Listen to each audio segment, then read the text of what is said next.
Mga ka-idol, usapang sikat naman tayo mga ka-showbiz. Ating pag-uusapan ngayon ng pinakamagandang apo ni Pilita Corrales.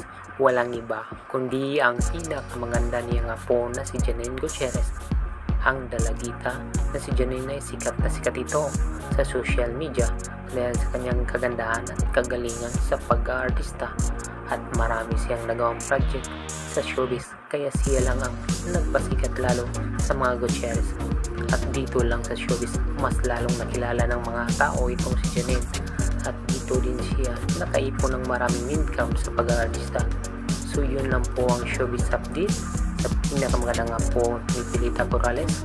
At salamat po sa panonood sa Binido TV. Salamat.